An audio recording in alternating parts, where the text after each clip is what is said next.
En el año 1603, en las afueras de Kioto, un joven se arrodilló frente al hombre más peligroso de Japón y le hizo la pregunta más estúpida de su vida. El maestro Yamamoto lo miró durante un largo silencio, no con ira, no con desprecio, con algo mucho más perturbador, con lástima. ¿Cuánto tiempo necesitas para dominar la espada?, había preguntado el joven Kenji, con esa confianza que solo tienen los que todavía no saben lo que no saben. El maestro respondió sin moverse. «Ya la dominas». Kenji sonrió. Era lo que quería escuchar. Por eso nunca serás peligroso.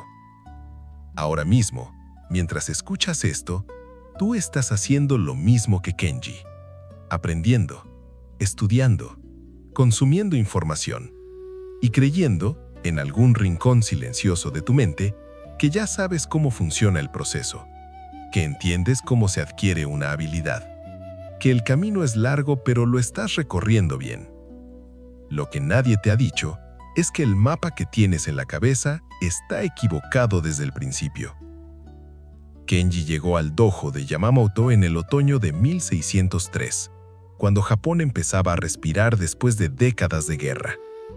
Tokugawa Ieyasu acababa de unificar el país. Las batallas en los campos habían terminado, pero la batalla más brutal, la que ocurre dentro del hombre, estaba apenas comenzando para ese muchacho de 17 años que cargaba más talento del que podía controlar. Era brillante. Todos lo decían. En su pueblo natal, al norte de Edo, había aprendido esgrima básica en 3 meses cuando a otros les tomaba 1 año. Memorizaba katas con una sola observación. Su ojo para el movimiento era extraordinario. Tenía ese don raro que hace que los maestros sonrían cuando un estudiante entra por la puerta. Y ese don era exactamente su veneno. Porque Kenji había aprendido, sin que nadie se lo enseñara explícitamente, que el talento era suficiente, que la comprensión rápida equivalía a la maestría real, que si algo le resultaba fácil de entender, ya lo poseía. Había confundido la velocidad de la captación con la profundidad de la integración, y esa confusión invisible lo estaba pudriendo por dentro sin que él lo supiera. El día de su llegada al dojo, Yamamoto lo observó entrenar durante 20 minutos sin decir una sola palabra. Kenji ejecutaba las técnicas con una fluidez impresionante. Los otros estudiantes lo miraban con algo entre admiración y resentimiento. El maestro tenía los brazos cruzados y los ojos entrecerrados. Cuando Kenji terminó, esperaba al menos un gesto de aprobación. Yamamoto señaló el rincón del dojo donde había una escoba de bambú apoyada contra la pared. Limpia el suelo. Kenji esperó. Pensó que había más instrucción viniendo. No vino nada, solo el silencio quieto del viejo maestro, que ya había dado la vuelta y caminaba hacia el interior. Esa noche, después de barrer, Kenji no podía dormir, no por el ejercicio, sino porque algo en ese gesto lo había perturbado de una manera que no sabía nombrar. ¿Por qué un hombre de la reputación de Yamamoto perdería su tiempo haciendo que un estudiante barriera en lugar de entrenar? ¿Era una prueba de humildad? ¿Un castigo velado? ¿Una forma de ponerlo en su lugar? No era ninguna de esas cosas, pero Kenji todavía no tenía los ojos para verlo. Lo que el maestro había hecho, en ese gesto aparentemente mundano de señalar una escoba, era comenzar a enseñarle el principio más importante de toda la filosofía marcial japonesa. Un principio que tiene nombre, que tiene forma, que tiene una lógica tan precisa como la geometría y tan profunda como el agua de un pozo sin fondo. Shu, Ha, Ri. 3 sílabas, 3 mundos. El mapa completo del aprendizaje humano, formulado en Japón hace siglos y guardado con tanto celo que el sistema moderno nunca te lo enseñó, porque si lo hiciera, no necesitarías años de escuela para aprender lo que puede absorberse en semanas. Shu significa guardar, proteger, obedecer. Es la primera etapa, la del estudiante que imita con precisión quirúrgica, que no pregunta por qué, que no añade ni quita, que sigue el molde con la devoción de quien entiende que el molde existe por una razón que todavía no puede ver. Ja significa romper, desviar, separarse. Es la segunda etapa, la del practicante que ya ha absorbido el molde tan profundamente que puede empezar a doblar sus bordes, a encontrar su propia voz dentro de la forma aprendida. Ri significa trascender, separarse, fluir. Es la tercera etapa, la del maestro que ya no sigue reglas porque las reglas viven dentro de él, no como cadenas, sino como respiración. Pero Kenji estaba atrapado en un error que millones de personas cometen hoy mismo. Creía que había saltado directamente a Ja, a la segunda etapa, sin haber pasado por Shu. Creía que su talento natural era un permiso para saltarse el proceso, y ese salto invisible, ese atajo que no era atajo sino abismo, era lo que el maestro Yamamoto había visto en 20 minutos de observación silenciosa. La semana siguiente fue brutal, de una manera que no tenía nada que ver con el esfuerzo físico. Yamamoto le asignó una sola técnica, el movimiento más básico del Kenjutsu, el corte diagonal descendente que cualquier principiante aprende en su primer día. Kenji lo ejecutaba con elegancia desde hacía años, y sin embargo, el maestro lo corregía, cada vez, sin excepción, no con gritos, con una sola palabra, un gesto, a veces solo una mirada que señalaba el punto exacto del error. No entiendo, dijo Kenji al tercer día, con más frustración que humildad. Lo he hecho 1000 veces. Lo hago correctamente. El maestro no respondió. Solo esperó. Después de un largo silencio, Yamamoto se levantó, tomó su boken de madera y ejecutó el mismo corte, el mismo movimiento que Kenji había hecho cientos de veces. Y sin embargo, la sala cambió. El aire cambió. Algo en la postura del maestro, en la trayectoria del palo, en la quietud de su respiración, hacía que el movimiento básico pareciera una obra completamente distinta. «Ves la forma», dijo Yamamoto. «No ves lo que la sostiene». Eso es lo que nadie te dice sobre el aprendizaje, que existe una diferencia radical entre ejecutar algo y habitarlo, entre reproducir una acción y encarnarla. El sistema educativo moderno, con su obsesión por los resultados visibles, por los exámenes, por los certificados, por la velocidad de la producción, te entrena para lo primero y te hace creer que es lo segundo. Te enseña a imitar la superficie y te convence de que has tocado el fondo. Lo que estaba pasando en el cerebro de Kenji en esas primeras semanas tenía un nombre que la neurociencia moderna descubrió décadas después de que los maestros japoneses ya lo habían comprendido empíricamente. Cada vez que Kenji repetía el movimiento con atención plena, sin saltarse pasos, sin añadir su interpretación personal, sus neuronas estaban construyendo algo invisible pero permanente: mielina. Una vaina de grasa que recubre los circuitos neurales y los hace hasta 100 veces más rápidos, más precisos, más automáticos. La mielina no se construye con comprensión intelectual, no se construye con talento, se construye con repetición correcta, con presencia deliberada, con el tipo de atención que Kenji había estado evitando toda su vida porque era más lento que su mente brillante. Miyamoto Musashi, el espadachín más legendario de la historia japonesa, escribió en el libro de los 5 anillos algo que los estudiantes modernos leen y no escuchan. El guerrero no piensa en la victoria durante el combate. La victoria ya ocurrió antes. Lo que Musashi describía no era magia ni paradoja poética.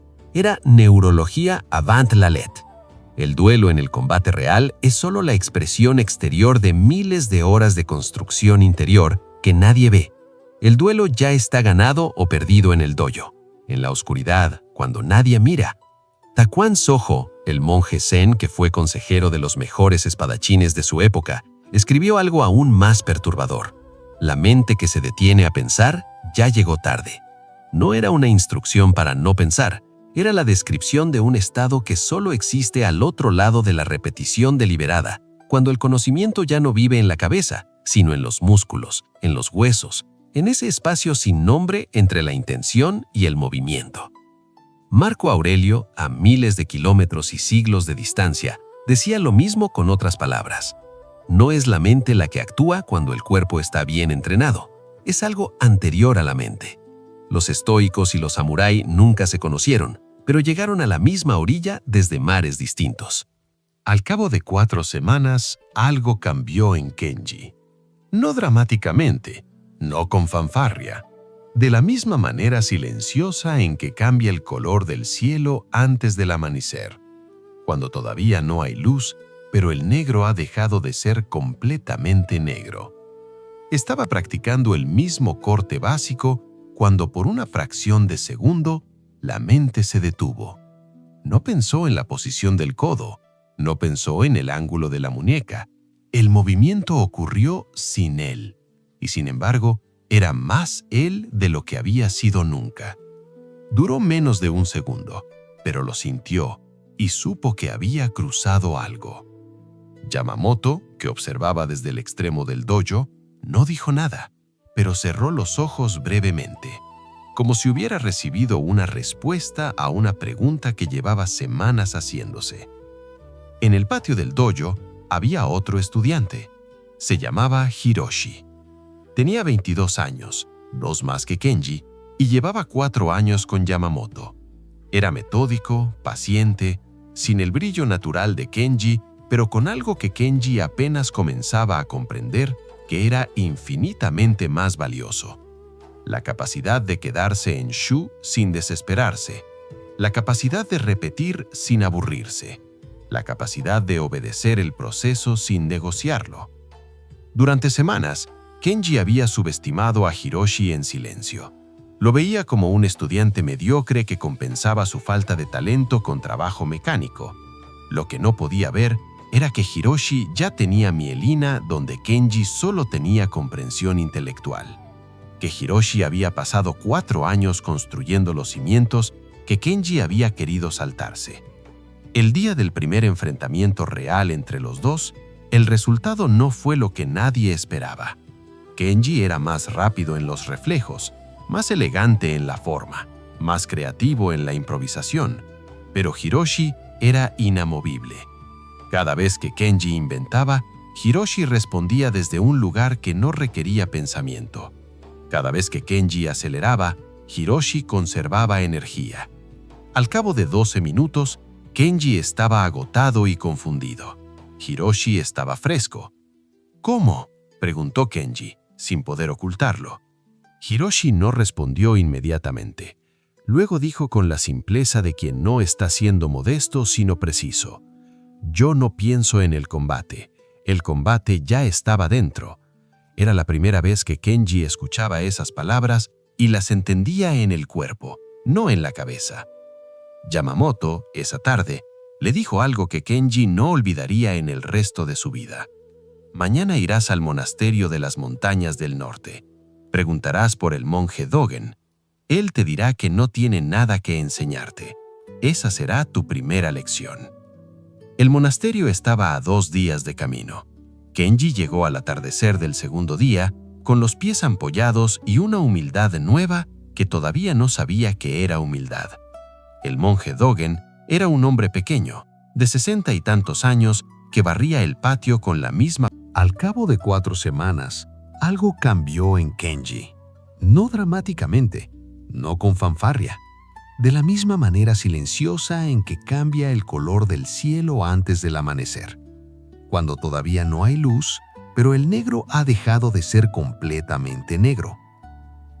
Estaba practicando el mismo corte básico cuando por una fracción de segundo la mente se detuvo. No pensó en la posición del codo, no pensó en el ángulo de la muñeca. El movimiento ocurrió sin él, y sin embargo era más él de lo que había sido nunca. Duró menos de un segundo, pero lo sintió y supo que había cruzado algo.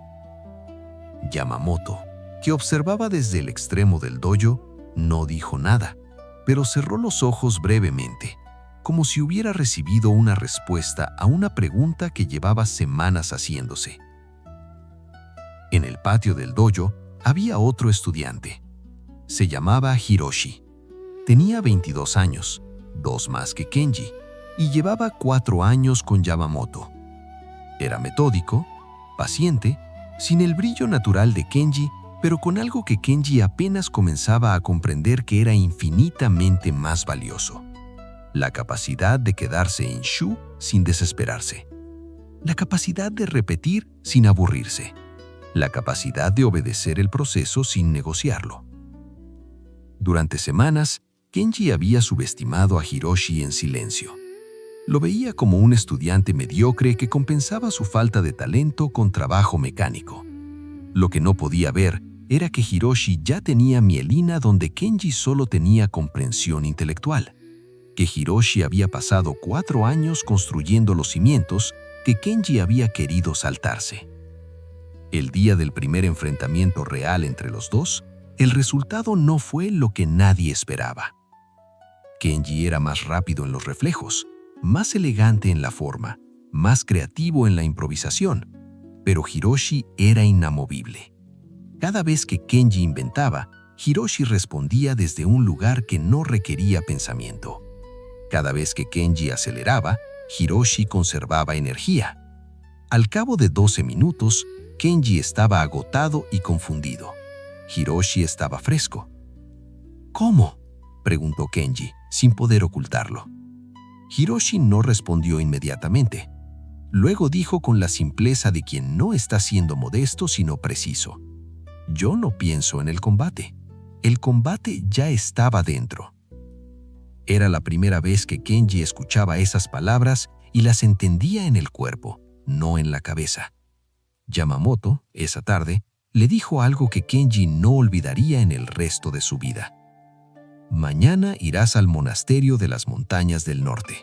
Preguntarás por el monje Dogen. Él te dirá que no tiene nada que enseñarte. Esa será tu primera lección». El monasterio estaba a 2 días de camino. Kenji llegó al atardecer del segundo día, con los pies ampollados y una humildad nueva que todavía no sabía que era humildad.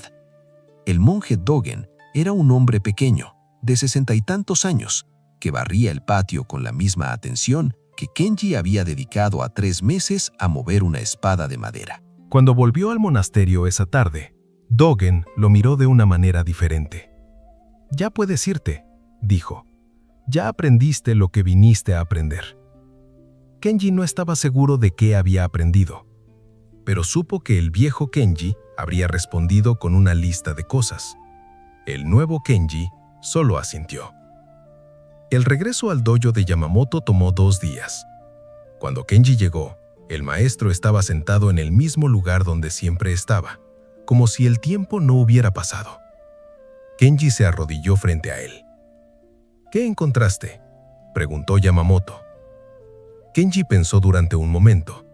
Luego dijo: «Encontré que no había nada que encontrar, y que por eso pude empezar a ver». El maestro no sonrió, pero en sus ojos apareció algo que Kenji nunca había visto allí: reconocimiento.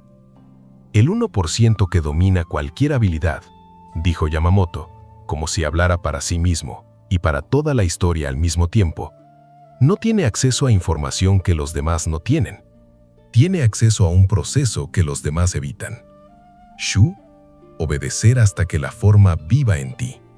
Ja, romper hasta que tu voz emerja de la forma. Ri, trascender hasta que no haya diferencia entre la forma y quién eres». Hizo una pausa. La mayoría de las personas quiere llegar a Ri sin pasar por Shu. Por eso la mayoría de las personas aprende lento, aprende mal y abandona. Esa noche, Kenji pensó en todos los años que había creído que su talento natural era una ventaja.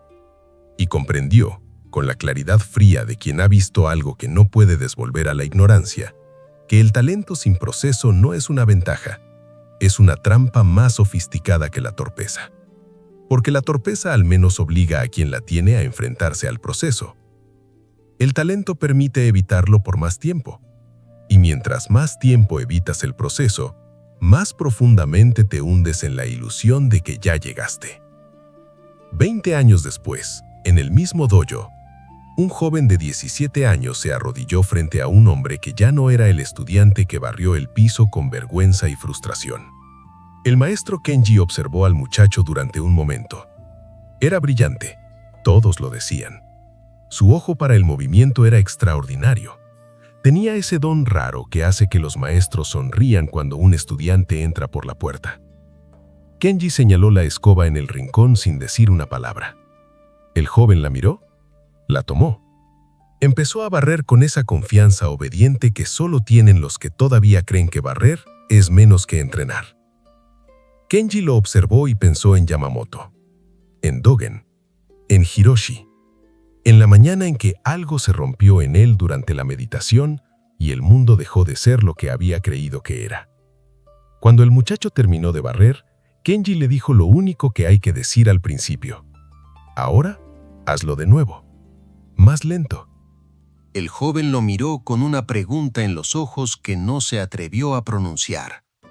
La misma pregunta que Kenji había tenido. La misma confusión. El mismo talento queriendo saltarse el proceso. Y Kenji supo, con la certeza tranquila de quien ha cruzado al otro lado, que la única respuesta que existe no se puede decir con palabras. Solo se puede barrer, una y otra vez, hasta que la escoba deje de ser una escoba y se convierta en el principio. Hasta que el principio deje de ser un principio y se convierta en ti.